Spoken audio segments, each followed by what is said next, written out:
Bom, pessoal, então a gente está no capítulo 9, que trata de dinâmica de um sistema de partículas. Vamos tratar de alguns tópicos, né, mais relevantes aqui do capítulo.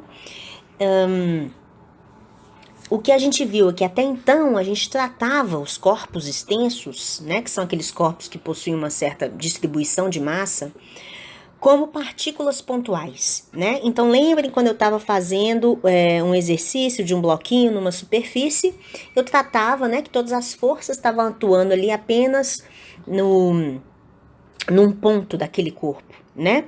A gente sabe que, né, como já foi falado na última aula, na realidade os corpos constituem um sistema de N partículas. Essas partículas, elas podem interagir entre si e podem ou não estar conectadas por relações de vínculos.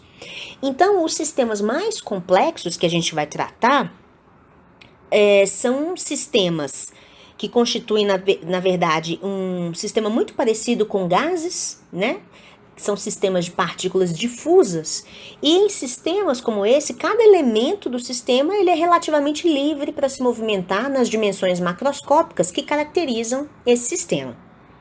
Ou os sistemas mais complexos também podem assumir a forma de corpos rígidos. E os corpos rígidos são aqueles em que você tem uma distribuição contínua de massa, né? E a separação entre quaisquer partículas desse sistema vai permanecer constante durante a dinâmica, né? Do processo mecânico pelo qual esse sistema vai passar, né? Então, a gente vai iniciar esse tratamento a partir dessas partículas livres, do sistema constituído de partículas livres. Na última aula, nas duas últimas partes, a gente tratou de identificar um ponto desse sistema de partículas que foi denominado de centro de massa, não é isso? E a posição do centro de massa foi muito bem definida, e a gente fez isso tanto para um sistema com distribuição de massa discreta e para um sistema de distribuição de massa contínua. Hoje nós vamos expandir um pouco esses conceitos, retirando informações mais físicas do movimento. Tá? Então a gente vai explorar os conceitos de momento linear de um sistema de partículas, momento angular de um sistema de partículas e a energia de um sistema de partículas. Bom, começando então com a quantidade de movimento linear do sistema, né, também chamado de momento linear, vamos retomar então a nossa situação. Deixa eu mudar a caneta aqui. Então, nós vamos retomar a nossa situação. Então, imagina que eu tenho aqui meu sistema de referência, a minha origem, e eu tenho aí o meu sistema constituído de N partículas pontuais, como vocês podem ver. Esse meu vetor RI, ele é um vetor, então, que localiza a minha partícula de massa MI, tá? Então, I é o índice atribuído a cada partícula. RI localiza essa massinha em relação à origem, e como a gente já identificou, né? A gente já sabe como identificar a posição do centro de massa do corpo. Imagina, então, que o centro de massa desse corpo está exatamente nessa posição, então definido por esse vetor posição R do centro de massa, tá? O que eu quero identificar? Falando do objetivo geral aqui dessa primeira parte, tá? A gente quer tirar conclusões sobre a conservação ou não do momento linear de um sistema de partículas, né? A gente já viu que quando a gente tratou isso lá em Física 1, né, para um sistema, para uma partícula única, o que a gente tinha, né, sobre conservação do momento linear dessa partícula? A gente tinha que, na ausência de forças externas, essa partícula tinha o seu momento linear conservado. Como fica isso para um caso de um sistema de partículas? Então, a primeira coisa que a gente vai fazer é identificar qual que seria a força resultante que atua sobre um sistema de partículas. Então, notem cuidado aqui com as nossas notações, tá? Então, a força resultante sobre um sistema de partículas, ela corresponde a uma combinação, tá? De todas as forças externas, ou seja, da força externa resultante sobre todas as partículas, e da força interna resultante sobre esse sistema de partículas, tá? Como é que eu posso definir a força externa resultante desse sistema? É simplesmente pegar o que? Olha, fazer um somatório das forças externas que atuam sobre cada partícula individualmente. Entendem isso, o que isso quer dizer? Então, a força externa resultante é eu saber o seguinte: qual que é a força externa que atua sobre a partícula 1? Qual que é a força externa? Isso aqui é vetorial, né? Qual que é a força externa sobre a partícula 2 e somar para todas as partículas de igual a 1 até n, tá? O que são forças externas que atuam sobre uma partícula? São forças cujas origens estão fora do sistema de partículas. Então, imagine esse corpinho aqui, eu tenho um sistema, né, constituído por n partículas. O que seria uma força externa? A força gravitacional, por exemplo. Então, sobre essa partícula atua o peso, que é a força gravitacional, né? Então, se só o peso atuasse aqui como força externa, a força externa seria a somatória dos pesos de todas as partículas, tá? Agora, o que seria a força interna resultante sobre uma partícula, né? A força interna resultante no sistema seria somar, na verdade, a força interna sobre cada uma das partículas, exatamente igual a gente fez para as forças externas, tá? Lembrando que forças internas são forças cujas origens estão dentro do próprio sistema, ou seja, elas são resultantes da interação entre as próprias partículas. Então, a partícula 1 interage com a partícula 2, né, a partir de algum potencial de interação, então essas são chamadas forças internas. Bom, mas note o que? Nós temos uma observação a ser feita sobre as forças internas que agem sobre uma partícula I qualquer. Vocês concordam que a força interna que age sobre uma partícula, ela pode ser dada por esse somatório aqui sobre um outro índice J? O que isso significa, pessoal? Imagina, coloque em destaque a partícula 1, tá? Eu quero saber todas as forças internas que são feitas sobre a partícula 1. Então, notem o que seria isso. Eu pegar a força que a partícula 2 faz sobre a partícula 1, somar a força que a partícula 3 faz sobre a partícula 1, somar com a força que a partícula 4 faz sobre a partícula 1, etc., tá? Ou seja, eu fiz um somatório em J, olha lá o meu índice J, é esse índice aqui, ó. I é o meu índice, I é o meu 1, ó, é a minha primeira partícula, tá? Então, eu fiz um somatório em J, tal que J é diferente de I, tá certo, gente? Então, beleza. Fiz um somatório, ou seja, eu tenho que observar todas as forças que as outras partículas estão executando sobre essa minha partícula I, né? Que no caso aqui eu chamei de 1. Logo, então, eu posso reescrever a equação zero como sendo o quê? O que é a minha equação zero? Ó, a equação que fala qual que é a força resultante sobre o sistema. Então, a força resultante sobre o sistema é o somatório de todas as forças externas que agem sobre todas as partículas, né? Mas, o somatório de todas as forças que agem sobre uma determinada partícula, como a gente viu aqui, para a partícula 1, só que eu tenho que fazer esse somatório depois para todas as partículas. Concordam? Então, depois eu vou mudar o meu índice, por isso que meus índices estão mudando, Por isso que o meu índice I, depois ele muda, Depois o I era 1, aqui é para I igual a 1, Agora, e para I igual a 2? Qual que vai ser o somatório das forças internas? Agora eu tenho que ver a força que a partícula 1 faz na partícula 2, a força que a partícula 3 faz na partícula 2, que a partícula 4 faz na partícula 2, etc. Aí eu mudo o índice, agora I vira 3. Entendem? Isso que esse somatório duplo significa, tá? Você computar todas essas forças internas. Bom, que foi exatamente o que eu estou fazendo aqui, ó. Se eu fizer esse somatório para todas as partículas do sistema, eu vou cair, né, naquele somatório que eu já iniciei lá, né, até a enésima partícula. Só que presta atenção, o que a gente pode concluir desse par de forças aqui, ó? A força que a partícula 2 faz na partícula 1 e a força que a partícula 1 faz na partícula 2.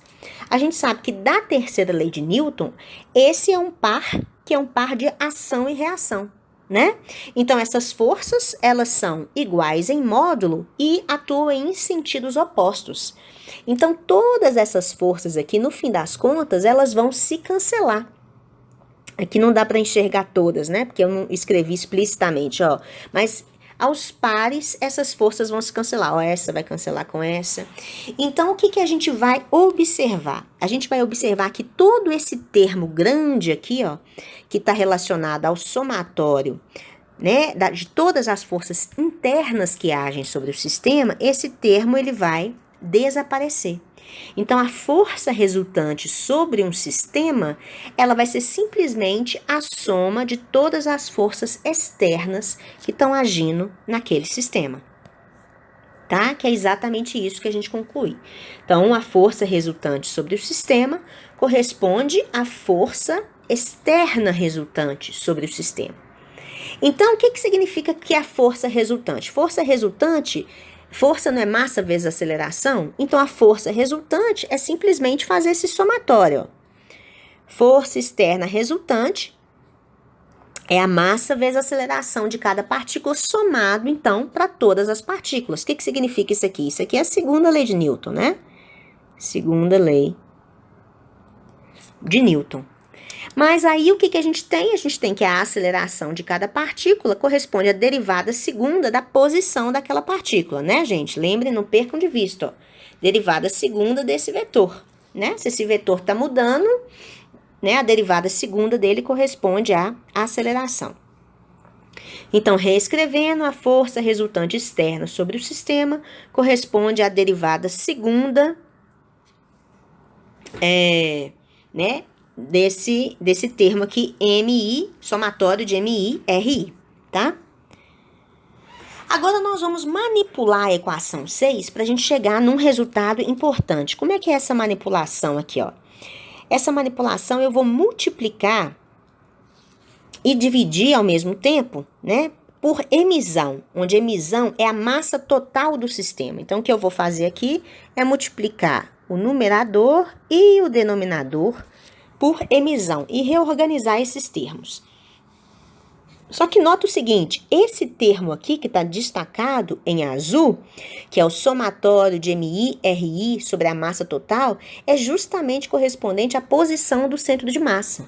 A gente viu isso na última aula, né? Então, se eu pegar, ó, M1, R1, mais M2, R2, mais tal, até a enésima partícula, MN, RN, e dividir pela massa total, que é M1 mais M2, tal, isso é justamente a posição do centro de massa do sistema, tá?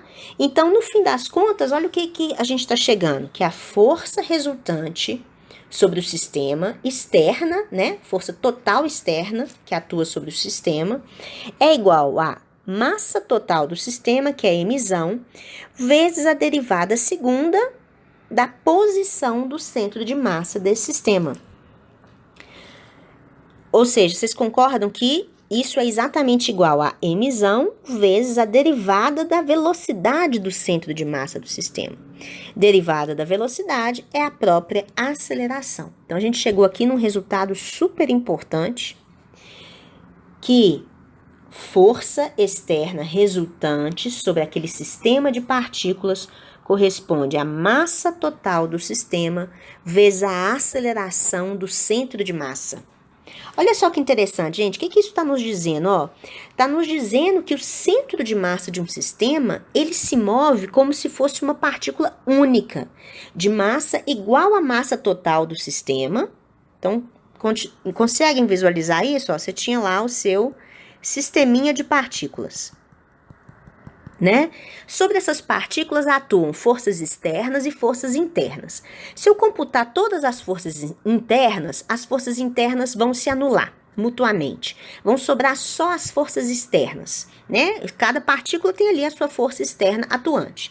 Então, ó, o somatório de todas as forças externas, ou seja, a força externa resultante sobre esse sistema, é igual a massa, só que é a massa total do sistema, né? Ó, nota aqui que está o centro de massa. Lembra que o centro de massa, né, ele se comporta como se toda a massa tivesse concentrada ali? Então, no fim das contas, é exatamente isso, ó. O centro de massa, ele se move como se ele fosse uma partícula única que contém toda a massa do sistema, né, que tem massa emisão, sob a ação da força total externa, independente das forças internas, né? Porque essas forças internas, elas vão se cancelar mutuamente, tá? Então, olha, basicamente, isso até comentei na aula passada, o que está acontecendo é o seguinte: se você tem um sistema muito complexo, constituído de N partículas que estão executando um determinado movimento complexo, como aquele taco de beisebol que a gente exemplificou, esse sistema ele pode ser descrito por um movimento muito simples, que é o movimento do centro de massa, que é exatamente o que essa equação está nos dizendo, né?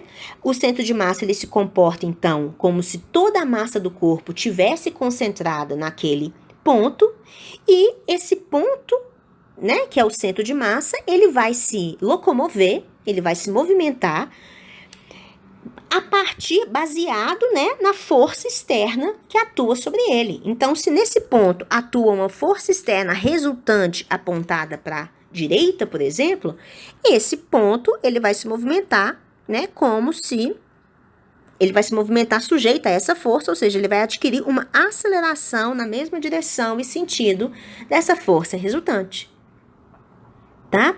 Então, naquele movimento do taco de beisebol que eu mostrei, executando lá um movimento de projétil, era exatamente isso, né? O movimento das partes do taco de beisebol, ele era complexo, mas qual que é o movimento como um todo? Ele podia ser descrito pelo quê? Pelo centro de massa do beisebol, do taco de beisebol, que é simplesmente um ponto lá, né? Como se toda a massa tivesse concentrada ali, sujeita às forças externas. Quais são as forças externas que atuam sobre aquele taco de beisebol? A força gravitacional, apenas.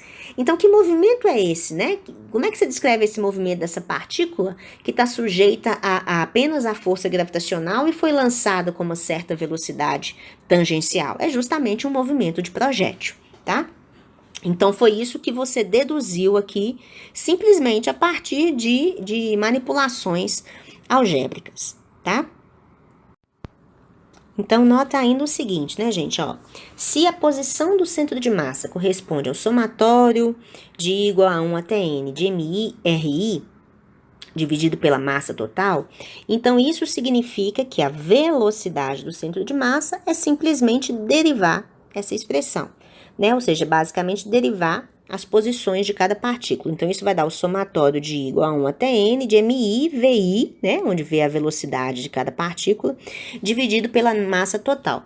Mas nota o seguinte, que esse termo aqui do numerador, o que ele significa? Ó, M1, V1 mais M2, V2, esse não é justamente o momento total do meu sistema? Lembra que momento linear não é MV? Então, o somatório disso aqui tudo vai ser o momento total do seu sistema. Só que, então, o que a gente chega? O momento total linear do meu sistema, ele é justamente igual, ó, a emissão vezes a velocidade do centro de massa. Ou seja, o momento total do meu sistema é justamente o momento do centro de massa do meu sistema, tá? Ou seja, aqui, olha, mais conclusões, né? Que a gente chegou então. A quantidade de movimento linear do sistema, ou momento linear total do sistema, é a mesma coisa do momento do centro de massa. É a mesma de uma partícula, então, de massa emissão, localizada na posição do centro de massa e se movimentando da mesma maneira que o centro de massa, ou seja, com uma velocidade v do centro de massa. Tá? Outra conclusão importante, então, momento total de um sistema de partículas é exatamente igual ao momento do centro de massa do sistema. O que é o momento do centro de massa? É como se você pegasse toda a massa do sistema, colocasse ela naquele ponto, que é a posição do centro de massa, e multiplicasse, então, pela velocidade que o centro de massa tem, tá? Vamos para uma outra conclusão importante, que é a seguinte. Então, a gente ainda pode escrever essa equação 7, ó, que fala que a força externa resultante sobre o sistema corresponde à emissão vezes a aceleração do centro de massa. A gente ainda pode falar que, como aceleração do centro de massa, deixa eu escrever aqui para quem não percebeu. Então a gente tinha visto lá naquela outra equação que a força resultante externa sobre um sistema era emissão vezes a aceleração do centro de massa. Vocês concordam que isso é a mesma coisa que emissão vezes a derivada temporal de V do centro de massa, né? Que é a mesma coisa que a derivada em relação ao tempo de emissão vezes centro de massa, né? Porque a massa é constante, então ela pode entrar dentro desse parênteses que não faz diferença nenhuma. Só que o que é emissão vezes velocidade do centro de massa? MV, grande. Não é justamente igual ao momento do centro de massa, o momento linear do centro de massa? Então, é que a gente está chamando de P ponto. Aí, ó. P ponto do centro de massa. Então, o que nós estamos falando? Que a força externa resultante sobre o sistema de partículas, ela vai corresponder à taxa de variação temporal do momento do centro de massa, tá? Que é isso que tá concluindo aqui, ó. Quantidade de movimento linear total de um sistema livre de forças externas vai ser constante, igual à quantidade de movimento linear do centro de massa. Ou seja, gente, traduzindo isso aqui de outras formas, se vai existir variação do momento linear do meu sistema, né, que corresponde ao momento linear do centro de massa, quando existir sobre esse sistema forças externas, ou seja, qual que vai ser a condição de conservação? Que na ausência de forças externas sobre o sistema, o momento linear desse sistema total, né, ele vai ser conservado, ou seja, o momento linear do centro de massa vai ser conservado, tá? Essas já são condições que a gente viu lá em Física 1, para sistemas de partículas. A gente só está retomando aqui, tá? Então, eu vou adicionar mais um slide aqui só para a gente retomar as principais informações que foram vistas aqui. O que a gente viu? Que se você tem um sistema de partículas, a força resultante sobre esse sistema, no fim das contas, vai corresponder apenas à força externa resultante sobre esse conjunto de partículas. Por quê? Porque as forças internas, se você somar todas, essas vão se anular mutuamente, tá? Então, essa foi a nossa primeira conclusão. A outra conclusão que a gente viu é, então a força resultante sobre um sistema de partículas, que corresponde, então, à força externa resultante, o que vai corresponder? Pela segunda lei de Newton, não corresponderia ao somatório de cada massa vezes a aceleração de cada partícula, de igual a 1 até n, mas por manipulações algébricas, a gente viu que isso equivale, então, a emissão vezes a aceleração do centro de massa. Ou seja, pessoal, a segunda lei de Newton, escrita em termos do centro de massa, é exatamente isso. Que o centro de massa do seu sistema, ele se comporta como se ele fosse uma partícula de massa emissão, que é a massa total do sistema, e como se todas as forças externas, ou seja, a força externa resultante, estivesse atuando nesse ponto. Então, você pode descrever um movimento complexo, que é um movimento de um conjunto de N partículas, simplesmente descrevendo o movimento do centro de massa desse sistema.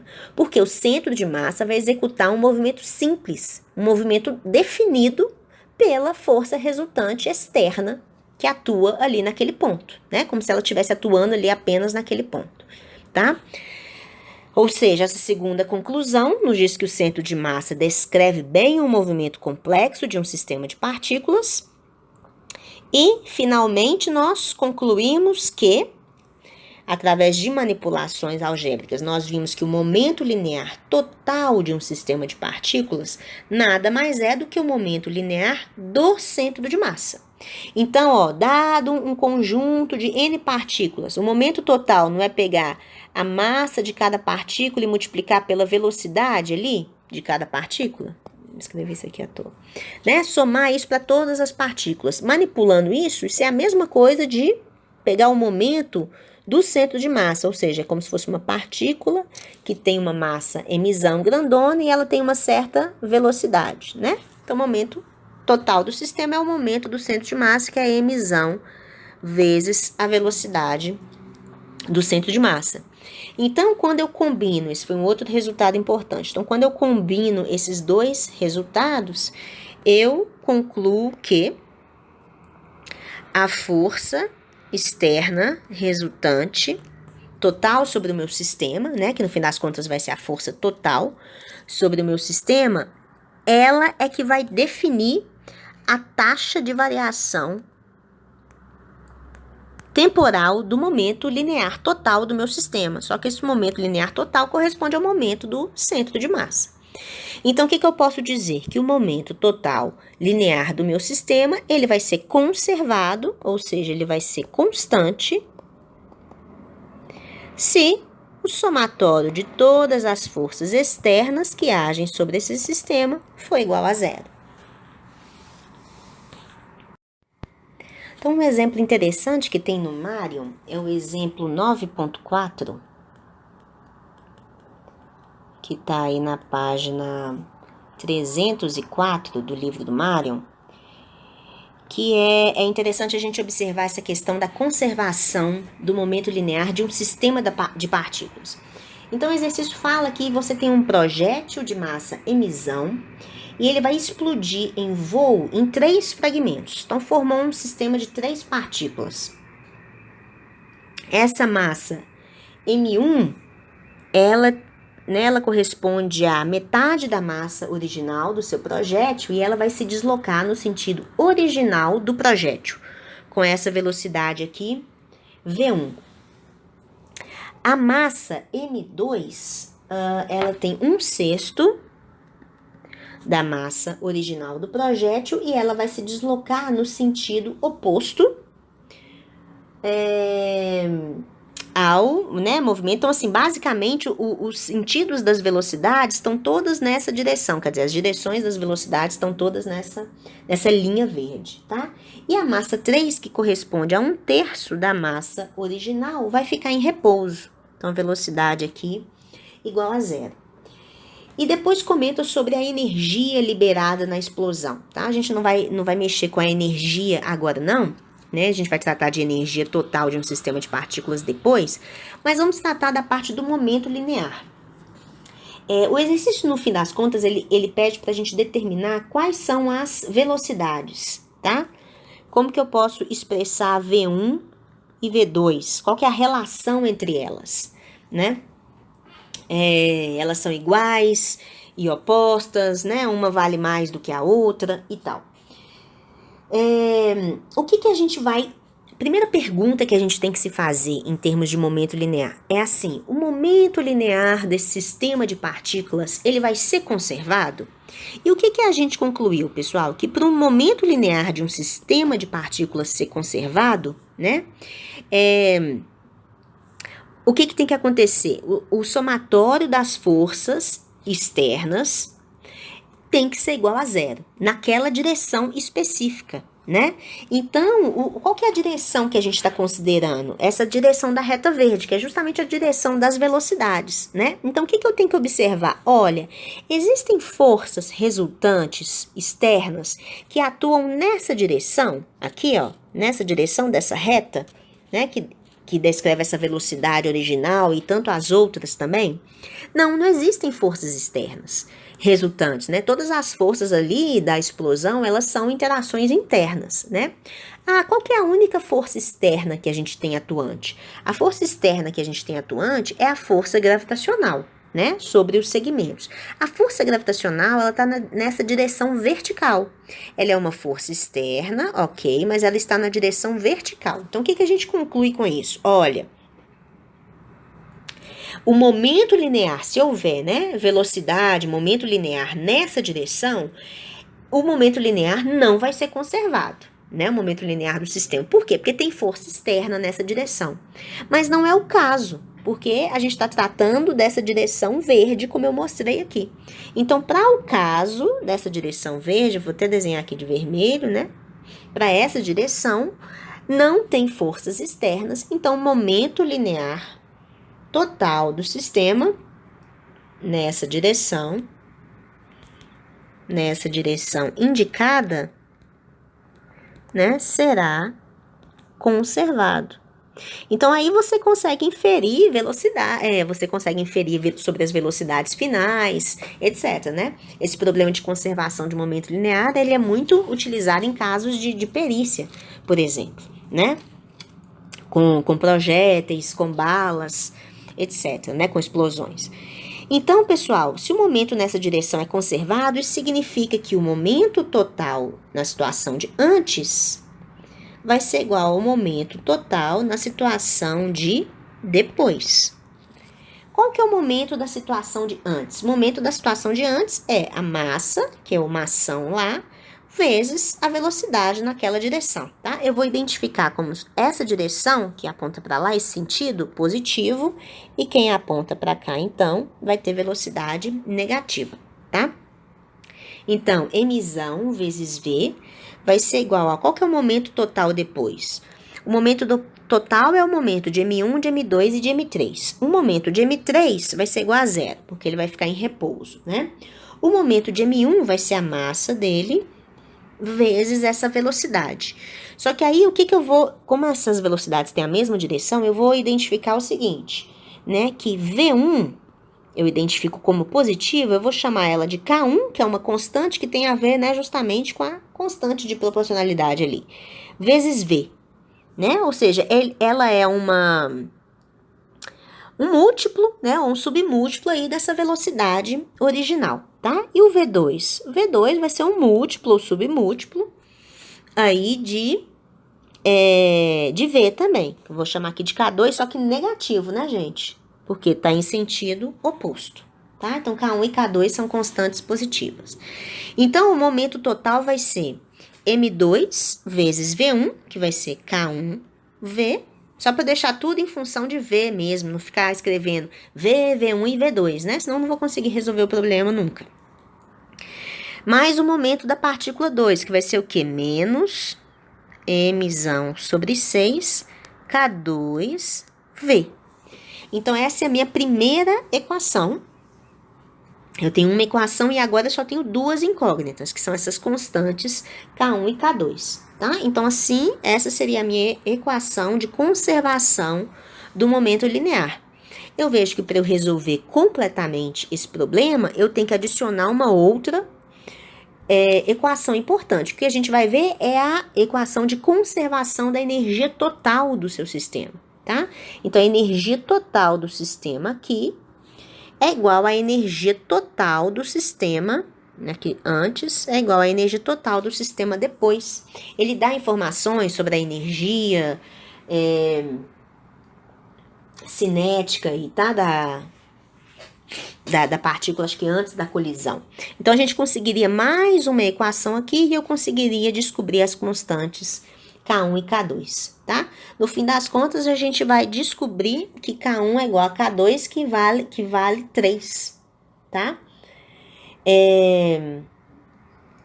Então, a gente vai ver que, no caso, a velocidade V1 vai ser igual a 3V e a velocidade V2 vai ser igual a menos 3V, tá? Comprovando aí a nossa conservação do momento linear. Só um exemplo de aplicação para vocês perceberem essa questão das forças externas relacionadas à conservação ou não do momento linear.